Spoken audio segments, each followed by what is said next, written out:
what I'm doing now is it's all about giving. And then I started to realize life is not about what you get and focusing on getting. It's actually focusing on giving, and I was about to swear then, sorry. Lots of stuff will gravitate towards you.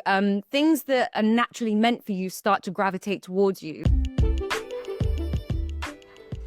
Welcome to the Phase 4 podcast, inspired by Vishen Lakiani and Ajit Nawalkar, co-founders of EverCoach, a division of Vine Valley.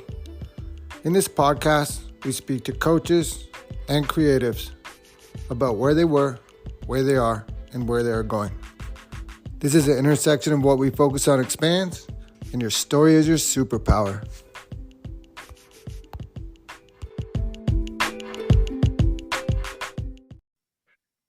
Pixii Williams is a mindset coach and an extremely talented multi-artist. She is currently on a book launch tour, and we're going to talk about that and much more today. And Pixii, welcome to the podcast. Thank you so much for having me, JP. How are you? I'm great. Thank you for asking. I always like to just begin with just tell us a little bit more about yourself and how you ended up in this space. Oh God. Let's shorten it, shall we? So I've actually been a business owner for many years, and I started in the beauty and aesthetic industry. Was not me at all. Didn't know what to do, needed money, thought, okay, let's go into the beauty industry because my brother's fiance was in it at the time. Completely lost my way because it was completely not my values or my morals. I'm all about animal rights and natural beauty. Yeah, I ended up in a beauty industry that tested on animals and all that craziness. And but during those times that I was treating clients, people would literally come to me for what they called free therapy. I was like, right, okay, I'm probably going to have to get paid for this soon enough. And my journey really started. I started to write the book when I realized that what I was doing was against my morals, but I wasn't ready to leave. And then my auntie suddenly just passed away out of absolutely nowhere. And the next day, I shut all my businesses down because I realized that life was way too short to be doing something purely for money and not actually for passion. And that's when I ended up opening at Thrive Beyond Limit. I actually done my TikTok first. And within 3 months, I had 10K followers just from going live every day and basically doing free coaching. And then that's when I set up Thrive Beyond Limits, which is my online coaching mindset program. We have a beautiful community in there. And and then I wrote a book and published it. And it's been just craziness since then, really. Yeah, that's awesome. I like it because you seem young, and it's a lot of people, they don't figure this out until much later in life that, man, I'm just living by all these societal norms and this is what we're supposed to do. And someone told me I should do this. And to realize that you don't want to do that and that you only get one life at a young age is really, really cool. I think the tip in there for everybody is, especially coaches, go live. Do free coaching. And look at, she said she got 10,000 people really quick by doing that. So it's always a good way. People can test it out. Yeah, 100%. You know what? The one thing I learned when I started going live every morning was it's never about, for so many years, okay, in my businesses, it was all about what I could get. And then all of a sudden, in this, what I'm doing now is it's all about giving. And then I started to realize life is not about what you get and focusing on getting. It's actually focusing on giving. And I was about to swear then, sorry. Lots of stuff will gravitate towards you. Things that are naturally meant for you start to gravitate towards you. So it's always about putting that focus on actually what can I give instead of what can I get from these people or life or whatever it may be. Start giving more and you'll receive more. Yeah, it's a mirror. I love that. It's totally a reflection. And there's something in like Buddhism that there's the 4 noble truths. And the first one is that life is suffering. And the second one is that suffering can not just happen with old age and dying and unhealthiness, but it also can happen in our mind. The third one is that there's a cessation and we can stop suffering. And then the fourth one is by following this 8-fold path, which is a whole nother story. But the idea behind all of that is kind of what you're saying, where once you get rid of the I, me, my, any suffering that you have going on in your life will go away. And the tagline of this podcast is what we focus on expands. And so literally by focusing on other people, that will expand. Any pain or suffering you're experiencing will diminish. Yeah, 100%. My favorite line that I live by and I teach all of my clients is stay in your own lane. Stop looking. And it's like the thing that I always say is like life is like a car. So if we're constantly looking at other people's journey, you're either going to you're going to crash or you're going to get lost. Like if you focus on where you're going and your own journey, you actually get where you want to go to faster. But a lot of people, it's easier to look at other people's lives than your own and really look at you and go, okay, what can I change or what can I focus on? I love it. And so you said like stay in your own lane. So now the question is going to be, how do you do that personally? Because I seen you like you're a poet, you're a singer, you're now a writer and a coach. So how do you do that? It, you have to make a choice, man. You have to make a choice to stay in your own lane. You have to make a choice to focus on your own journey more than other people's. And I think that was where life really changed for me, is when I realized that I had a choice. And a long time ago, I never thought I had a choice. I thought, well, this is the way I've been conditioned. Well, this is the life that I've been given. So this is it. And it's like, no, actually, you have a choice to block out the noise, focus on yourself. A big thing that I say is CCIIA, which is committed, consistent, immediate, imperfect action. Okay, so don't think about anyone else. Stop thinking about you have to get everything perfect. So, what was it? Committed, which is be committed, be consistent, be imperfect, meaning stop thinking about what everyone's thinking if it's going to be perfect or not. Just simply do it, which comes immediate, then take action.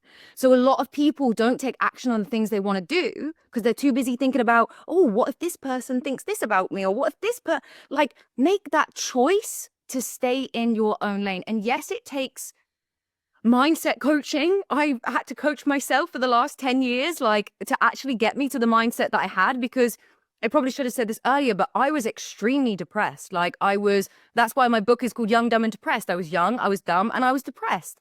I was so depressed and I was so anxious, and I was brought up in I was loved, but a very hostile environment, which played a part in my default energy. And that's what I speak. There's a chapter in my book called Default Energy. It affects how we are in life. So you have to uncondition the X amount of years that you've been conditioned to get to that part. My point is, it's not easy, no, but actually to have a choice, like to actually just realize, wow, I have a choice in what I choose to focus on, the magic starts to happen. It really does. And yeah, it's that's a lot about my book, is about conditioning and how to get out of that. Yeah, that's perfect for this. So I noticed the same thing about the magic when you do that, right? When you just shut out all the distractions and all the other noise and just focus and ask questions too. What do I want? Where am I supposed to go? And if you get quiet enough, those answers will come. But the magic, something I started doing, and it's crazy how quickly it stacks. I started writing a list of synchronicities. So like whatever the day was, I would write it. And then all of a sudden a year later, it's like, oh my God, magic. That is, you're gonna have to send that to me afterwards because I want to start doing that. That's really interesting. It's funny you mentioned the magic. It's my favorite book, and it's one of like my Bibles. There was something in the magic which I absolutely love, and I was reading it on holiday, and she was like, just sprinkle some little gratitude, pixie dust on everything, on people and things, and like doing like, because when if you're wanting to be more grateful, if you're wanting to be more happy, you have to put intentions behind things. So people think that these things are magic, and I teach this to my clients. I'm like, this isn't magic. This is like you putting an intention behind something, so it makes it more profound. I don't know how I would explain that, but it's the intention behind everything is so important. So when you just do that, that means sprinkling pixie dust on someone to be grateful for them.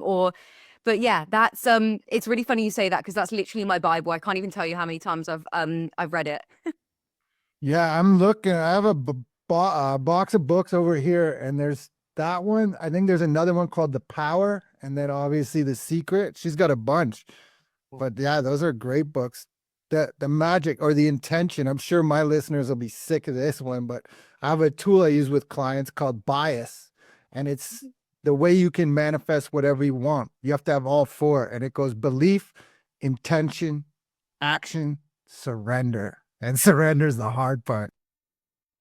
My quote, and it actually says it on the front, sorry, Yoshi, the front of my book: let go and allow it to flow.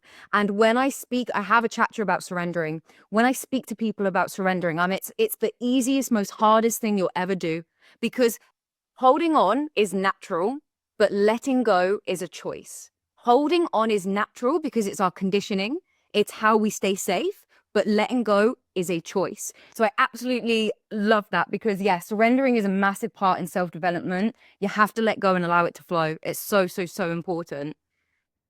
Yeah.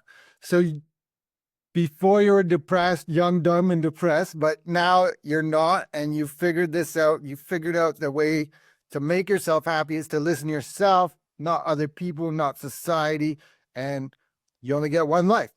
But in your book, we're talking about your book now, and you've given us a little taste, but how does it look? Is there like, is it just a book? Is it a knowledge share? Is it a memoir about your life? Is there tools to use? And can we talk about that a bit? It's everything you just said. Like I said, I never intended to write it. That's where magic happens. So it was never like planned and prepped. Like, don't get me wrong, I paid professionals to edit it afterwards, but it's a bit about my journey and what I'd kind of gone through. I try my best to not speak about me too much, because it's not about me, it's about helping the reader. So there's tools and there's, teachings.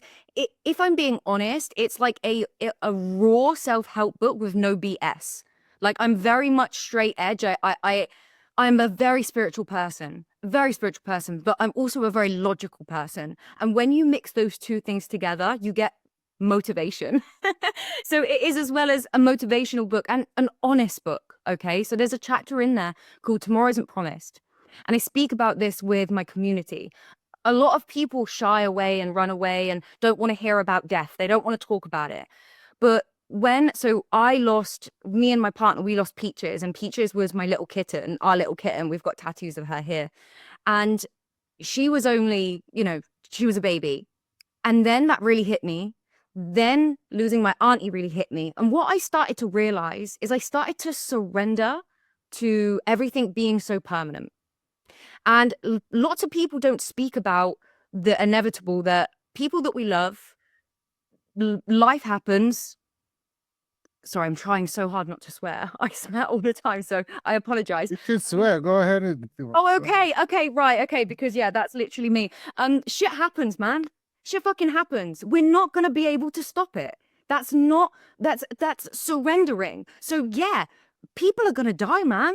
Your loved ones are gonna die. The furry little friends that you love are gonna pass. But you know what? When you start to accept that and understand that everything is temporary, life is worth living then, because you're not living in fear, So there is one chapter in my book that is about that, but it's just a mixture of everything, man. It's like it was written, like when I was really editing it to publish it, because I didn't know I was going to publish it. When I really wanted to get the kind of feel was you're having a chat with a friend over coffee. I don't want people to think that I'm a professional. I'm not a professional. No one's a professional. Everyone doesn't know what the fuck they're doing in life. We're just learning by experience. And we read these books, and I can never say his name, but I love his books, Edgar Tolle. And we read about, all these people that feel so much higher than us. They're not. They're individuals, they're humans that have gone through experience, that understand that everything's just a lesson. So I wanted it to be very real, honest, relaxed. I swear in there a lot, because that's who I am, and I'm all about being authentic. I speak about that as well. It's just a mixture of everything, like how to just surrender to life, be happy, how to let the fuck go. Oh, it's just there's so much in there. But I didn't want it to be like I'm this guru at the top of the mountain. It was just like, hey, like I'm not actually that far off from you, Yeah, 100%. And that's the thing. I think we see these mentors like Eckhart and whoever, all of them, even Tony Robbins, right? And you think like that guy was always like that, but Eckhart slept on a bench for 2 years in a park, right? And I think I agree. Like that idea of death, it's I don't know. I think I'm reading another book called The 5 a.m. Club, and he says most people die when they're 30 and get buried when they're 80. And I was like, whoa, it's so true, right? Because we're afraid to live and like go get a job, retire when you're 65, get 2.5 kids, have a house and dog and a cat, and like that's it. And then maybe you get to go on a trip once in a year or something like that, right? But is that what you really want? No. So tell us about you said you're not a guru. You said something else, I forget, but I think I saw you going to school and taking some trainings to up level your like Oh yeah, like technically, I am a professional coach. I am. I have the certifications. I guess the point is for the book is I don't want to feel like a professional.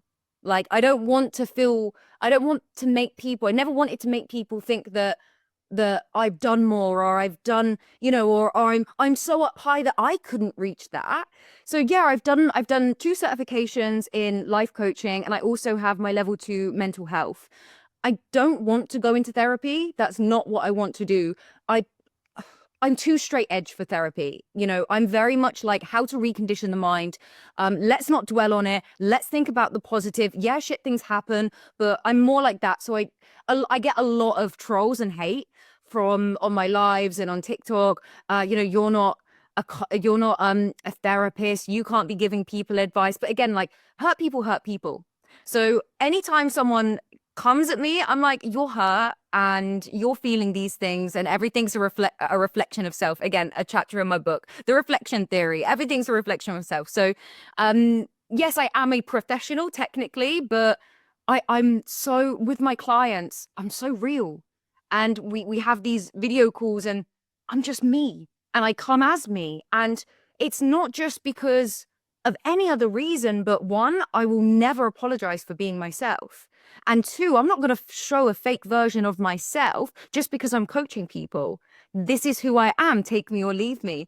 I want to give that to other people that they get to be that way. You mentioned like live a life, have kids, buy a house, and then, like, you don't have to, like, I'm severely dyslexic. I'm severely dyslexic. And I actually, writing the book alone is the biggest achievement I've ever done in my life because of how dyslexic I am. I have a reading and writing age of an 8-year-old. And that, like, I wrote the book as well to be accessible to all people. But you have to, I think this is the thing. That's why you've got to be so unapologetically yourself, because not everyone is like you and you're not like everyone else. And that's okay. I don't know if I just went off. no, it's perfect. I'm thinking like dyslexic because I listen to you talk and I've seen other videos and I'm like, this person is wise way beyond their years. So that's like who says you're dyslexic? Like it's just another box, right? Here, go sit inside this box and then whatever. It's fascinating how the society can like shape those mindsets. You say this, and actually this was the first sentence in my book, funny enough. And this is how I started to write the book. The book wasn't a book, it was a journal on how I navigate life and business with dyslexia. Okay. And funny enough, the first bit in the book is I was always told by my teachers, by my adults, my mum, my dad, that you can't read properly. And I put can't in capital letters. You can't read properly. The thing is, yeah, I don't read as well as other people and I have different ways of reading. But when you're that young, being told you can't, it's the only thing your subconscious, universe, God, Mother Nature, whoever you want to call upon, that's the only thing that your mind hears. So that conditions you. So I couldn't read a book until I left university because of that exact reason. It wasn't because I couldn't, it was I just didn't read like other people. That's why I say everyone's different, you know? Yeah, it's so powerful. I see it. I have a 10-year-old and an 8-year-old, and I can just see the adults in them. I do it too. I know I do it, But I'm just sometimes like, why would you say that, man? Like the kid's not getting that. It's crazy. So maybe some core lessons or like what's the biggest part that you want to get across of your book? Life is just too precious, too short to sit down and wallow in the self-pity and the shit you've been through for the rest of your life. And at some point, it's time to get up, rewire your mindset, and actually live a life that you truly want. I speak a lot about values in general, and I done a post, funny enough, today about it. And it was like, if you don't know your core values, you're not going to be able to create boundaries to protect those core values. I deal with a lot of people, even though I tell them, I deal with a lot of people with mental health, even though tell them I'm not a therapist. But if I could be as low as I was for so many years, if I could have been conditioned and been brought up in that surrounding and me still end up how I am today, anyone can do it. Anyone can do it. But you have to choose. You have to make that choice. And that's something in the book. There is a chapter that it is about choice. I just want people to see life through a different perspective because it's possible. And I speak about how I don't believe in good, bad, and wrong and right. I don't. I don't believe in good, bad, wrong or right, perfect or good enough.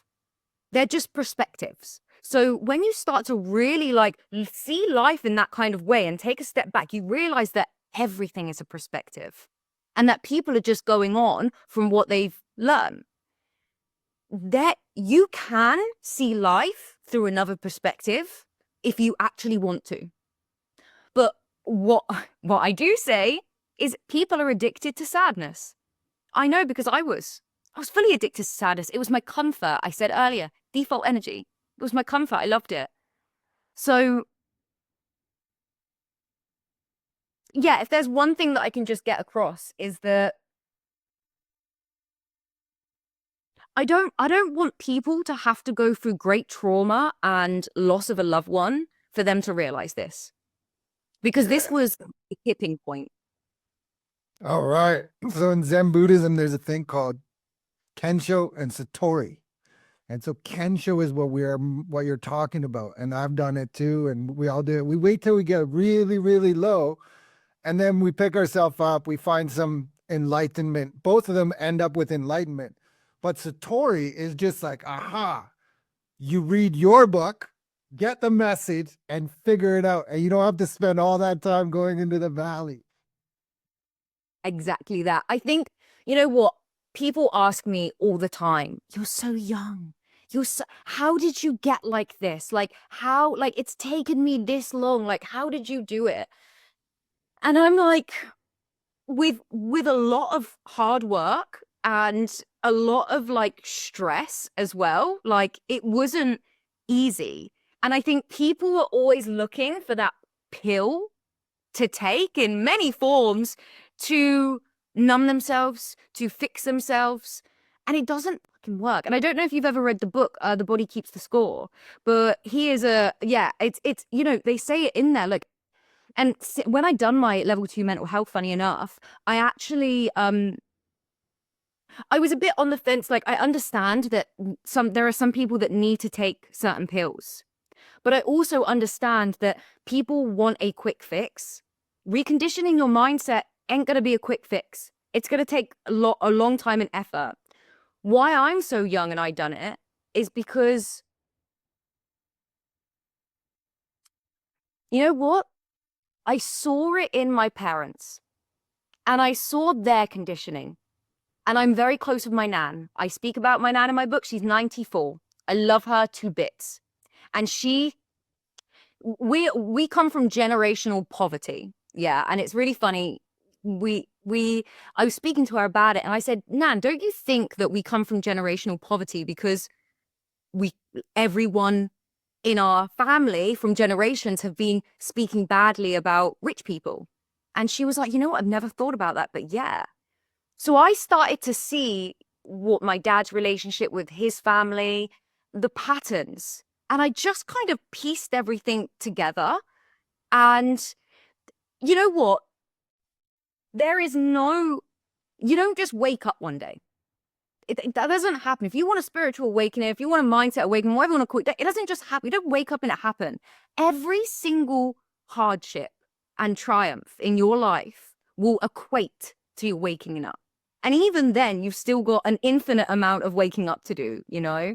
And it happens for different people at different times. Never compare your journey to my journey or my journey to someone else's journey. It's just pointless. You end up being stuck. Yeah, for sure.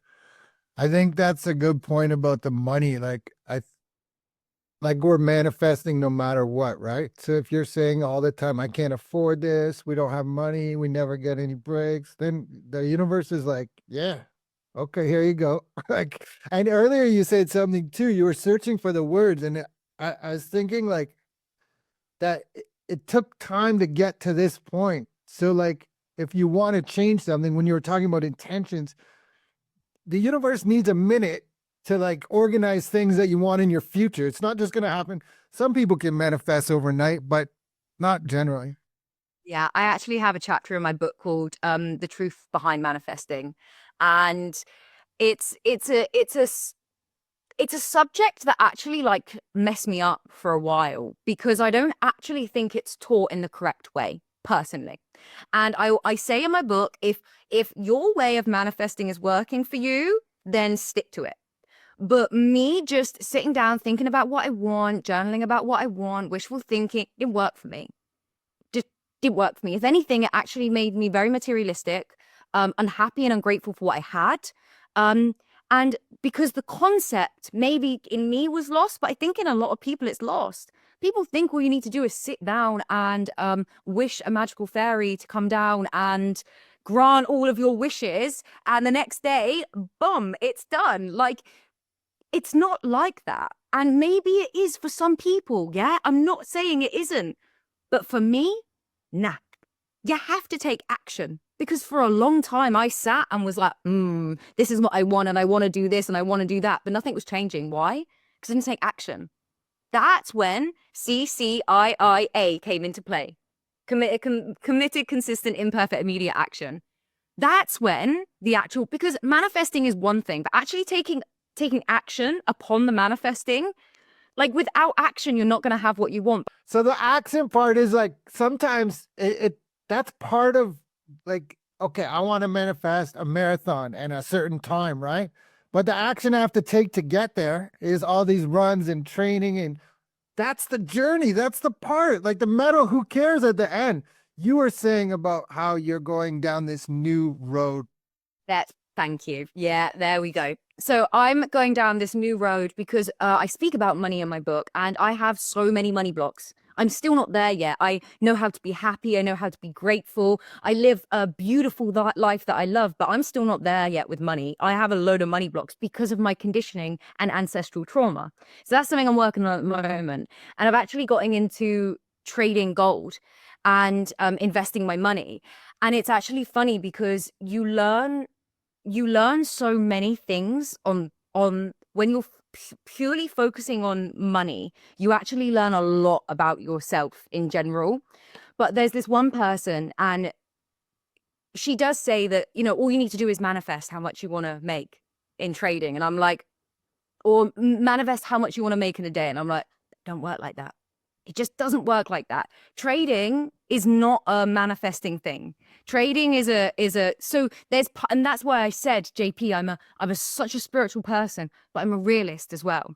And mixed together, I understand that there's some things in life that I believe that can't really be manifested, but putting the intention behind it makes you have that goal that then makes you want to take action, and it just motivates you. Like a big thing that I did want to mention that I forgot is about celebrating your wins, guys. Celebrate your wins. If you do not celebrate your wins, no matter how big or small, you will always feel like a loser. That was one of the best things that I ever learned. Yeah, that's a good one. Even just for a minute, right? Look back, and because then otherwise you end up just keep going on to the next thing and the next thing, and you never feel fulfilled at all. Yeah, it's so funny. JP, you said look back, and I was about to go, what? So I'm so not with it today. It's all good. You've thought a whirlwind of a week or two, I suppose. But I guess as we begin to wind down, if this episode resonates with you, please like, subscribe, share, and reach out to Pixie. We're going to leave all our information and we're going to leave the links to the book. And I guess, Pixie, I always ask everyone this question. So this is the phase 4 podcast, and phase 4 in the 6-phase meditation by Vishen Lakhiani is all about creating your future 3 years out. So where is Pixie 3 years from today? Pixie in 3 years today. Definitely not in England. I will say that. 100% not in England. It's one of my biggest goals to leave this country. So that's a big one. But help as many people as I possibly can with the work that I do, with the free work I do via TikTok, with my coaching. You know what, man? Like, as long as I'm helping as many people as I possibly can, I'm happy. And definitely for the money side is, yeah, to get the fuck out of this country, because it is absolutely, it's not the best here. Let's just say that, for many reasons, even though I'm extremely grateful. But to me, that's a really hard question, JP. I'm not going to lie to you, because I don't like to think that far ahead. And a lot of people, and I tried to think far ahead and I wasn't getting anywhere. I kept on trying to think, I want in 3 years' time, I'm going to have this and I'm going to be there and I'm going to, manifesting, because I always thought the manifesting was about manifesting objects. It's not. Start to manifest feelings. Start to manifest feelings. That's why I don't think about where am I going to be in 3 years' time, because back in my old businesses, when I was doing that, I got nowhere. But now I let go. I allow everything to flow. I take action when action needs to be taken. And where I am in the 7 months of my journey, I'm only on 7 months of my journey, is insane. And I ain't been thinking about 3 years' time yet, but I did back in the day. And this is my point. Everyone's different, man. So that's a very hard question for me, because I don't know, man. It's going to be great wherever I am. And I'm going to, have the things that I want, but it's about those feelings. Stop trying to manifest objects, manifest feelings. Wow, that's perfect. That's the exact right. I've never heard anyone say it that way. That's exactly the right thing. Is you'd think you're searching for an object, but you're not. You're searching for a feeling, and the feeling can't be in the future. The feeling has to be right now. Exactly that. And a lot of people, people, you want to feel rich, like you want to be rich, you want to have all these things. Okay, feel rich in your love and your heart beating. Like, it may seem like cliche and like hippy dippy, but it's true. It's just truth. And yeah, man, like that definitely changed my life. And that, not even credit to me, that was actually my spiritual teacher, Jane Goodman. She is an amazing, amazing woman. I actually have got her in my book. Yeah, she's a spiritual teacher, she's a mentor, she's a friend, she's amazing. But I could never manifest material things. I couldn't. But I can manifest achievements by feeling what it would feel like. Like, I really wanted to do my first workshop, my live event. So I felt the feelings of being on stage and doing it. 2 months later, I was there. And I'm just about to actually, I've got another live event in May the 3rd. So yeah, May the 3rd is my next workshop live event. So I'm going to offer people that they can come and get their book signed, because so many people have been like, where can I meet you for a book signing? And I'm like, I don't know. Like, I just, and this is the thing. I don't think every time you need a plan. Surrender, let go, and just feel every moment, man. Feel every moment. Don't let it pass you by. And I think a lot of people just so on the next thing that they just don't embrace what they have right in front of them. Yeah, I could speak for hours about this sort of stuff. Yeah, no, me too. You're doing great. I have a buddy I had on here, and he said the same thing about the 3 years. He's like, I'm not going that far into the future. He's like, I'm just taking it one day at a time. But I think that's there's the best for some yeah, people. this meditation, 6 phase meditation, it's powerful, right? So the first phase is like compassion. So you send out compassion to other people. Then you feel gratitude. Then you work on forgiveness. And then that phase 4, the 3-year plan. Then the next phase is actually like your perfect day. What would you do on your perfect day?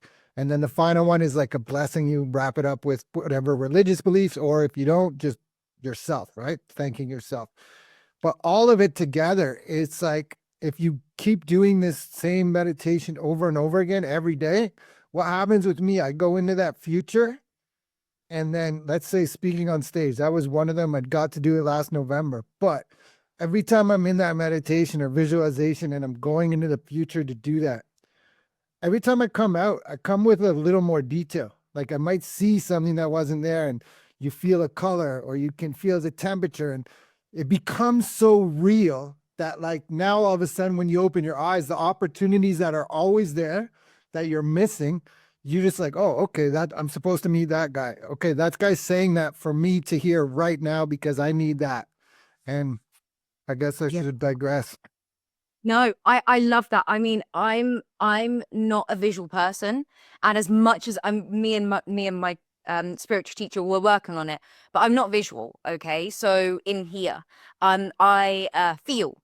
So people may manifest in certain ways. People can sit there and visualize, see everything in their minds, what it looks like. Me, I don't do that. I can't. I'm not able to yet. We won't say can't because I'm just not able to yet, but I can feel. So when I feel what it feels like, that's when I start manifesting. But e- everyone's different. But please send that over to me. I would love to. I don't know if it's a video or a set thing that you do, but I'd absolutely love to give it a go. I'm always open. You know, one thing that I always say to people: don't keep on saying to people that you know. Say you don't know, because all of a sudden opportunities start arising and you actually learn more by not being up here and being like, I know everything. It's actually just say you don't know everything, and then more opportunities to learn comes to you. So yeah, definitely send that over to me. Yeah, 100%. I guess before I kind of ask my final question, I always let the guests take it where they want. So if you have a message of hope or inspiration, if you have something to sell, if you want to wrap it all up together, just take it away. For anyone that's listening, this is just so not even what I do, but you know me, I'm a bit of everything. For anyone that is a business owner, for anyone that is making money, can I just say one thing? Do not sell your soul. Sell from your soul. Do not sell your soul. Sell from your soul. Just because you said, what would you like to sell? And I don't want to sell anyone anything. But if you'd like to buy my book, if you'd like to join Thrive for Your Limits, my community is amazing. I help many people. You're more than welcome. But guys, I spent years building a business that I absolutely hated. And I was selling my soul doing that. Start to find out what fulfills you, then sell from your soul. That was just something that came to me that I felt like I had to say. That probably wasn't anything about my upselling me, was it really? But you know, I'm just honest. It's perfect. We're gonna make sure people get the book, Young, Dumb, and Depressed. About the how do people do that? What they're looking for? They don't know what they want. Do you have any ideas or information about how to start doing that? How to start doing what? Sorry, JP. To find out what you want to do, to stop selling your soul. They know that I'm going to work every day. I hate this job and I hate my life because of it. I wish I could do what I want to do. I just don't even know what that is or where to start. So, like you said it before, you have to believe in yourself. So believe that whatever you are doing, whatever you want to do or you're going to do, even if you don't know what you want to do right now, just believe in yourself. Yeah. Because I love saying this. We are just a floating ball of rock floating through freaking space. Like, if there's something you want to do, go and do it. And my mum, and I'll always say this, my mum always says this, and I just love her for it. She's like, you just open every door, don't you? JP, I can't tell you how many businesses and how many things that I have tried, dip my toe in, open the door, realize, no, I don't want to do that, shut it. Like, take risks, take chances, and explore, explore. Like, if nothing is forever. Yeah. So if you, okay, if someone really wants to do, I don't know, they have this business idea and they feel like, oh, that really fulfills me, I want to do that. Don't be like, this is the be all or end all, because you're putting pressure on yourself. If it doesn't work out, it doesn't work out. It's okay. No one's looking. Like, just be imperfect about it. Yeah, just try it because you want to. And I'm not saying be reckless and leave your jobs right now. I'm not saying that. I'm saying, like, discover yourself. And I said it before, know your values, know your core values. If you don't know your core values, how are you going to know what decisions to make? Because now, I make decisions based on my core values. I said it before. I said I was in the beauty industry, but but my value is natural beauty. I was in the aesthetic industry, but my core value is animal rights. So like, how out of alignment was I? So, like, like, it's just like, so if you want to stay aligned with who you truly are, then you have to know your core values. And if you want to know your core values, I'm more than happy to teach you if you join Thrive. But core values is, yeah, it is a great thing to learn. It was definitely the aha moment that made me realize, fuck, I need to be helping people with this, not just doing it with myself. So yeah, I guess I'm not selling you anything, but if you have liked what you've heard, then go ahead and buy my book. It's not spenny. So and then just see where that takes you. But I'm live most mornings on TikTok. I'm just here to help people, man. I've been there. I'm just a human helping other humans. But yeah. Awesome. So what I heard mostly in that, how to find it, how to look for it, is curiosity. Be curious. Find things that you like. Find things that light you up. What's your passion? And if you don't know, what did you used to like to do when you were a kid? There's a good way to go back. And it doesn't have to be the same, right? Let's say you like basketball as a kid, and maybe now you can't play basketball, but you maybe could coach basketball. So there's avenues there. Stephen Collar has a great book called The Art of Impossible. And he says the way you do this, it's curiosity, passion, purpose, play. I'm not getting all of them, but he says, take a list of 25 things that you like. So it could be music, coaching, reading, cooking, flowers, whatever. And then once you have a list of those 25 things, look if there's anywhere they intersect, like basketball coaching or something like that. So I definitely digress now. And yeah, go ahead. You all the time. I wanted to warn you. By the way, you're going to ask me a question and I'm just going to forget what you said and I'm just going to carry on talking. And I forgot to tell you that at the beginning. But again, I'm not going to apologize because this is just me. So don't apologize, man. It's you. It's like, it is what it is. I love it. I guess my final question is going to be, how can people reach you? Through social media. Yeah, through social media. So yeah, I mean, I have an email. I mean, I'm really like modern. I'm like, you can email if you really want, but social media, man. And I guess if you don't have social media, then you can always email me. PixieWilliams@gmail.com. Very simple. And all of my social media is just Pixie Williams. So yeah, you can hit me up anywhere. You can join Thrive Beyond Limits. Again, if you go onto my social media and you click the link in my bio, everything's there. You've got my one-to-one sessions that I do with people. I've got Thrive Beyond Limits, which is literally most coaches that I know charge quadruple the amount I do. But I actually give a shit. And I remember what it was like to not have any money. And the way that I'm going with my life is I'm looking to get money somewhere else anyway. So that's not really a thing. My main focus is to help people. And the results that I've already had in Thrive is mind-blowing. I've had people that have literally told me that it saved their lives. I've had beautiful, beautiful video testimonials sent to me. So like, no, I'm not a therapist. So I will not go over the past with you. But if you really are looking for someone with no bullshit that will tell you how it is, but still has empathy and has been there, I'm here. Follow me whenever you want. I'm always going to be here. So yeah, social media. And you Amazing. can find my book on Amazon as well. You can find my book on Amazon. Yeah, we'll put those links in the show notes. And yeah, really great conversation. Pixie, I'm so grateful for your time today. Thank you so much. This was awesome.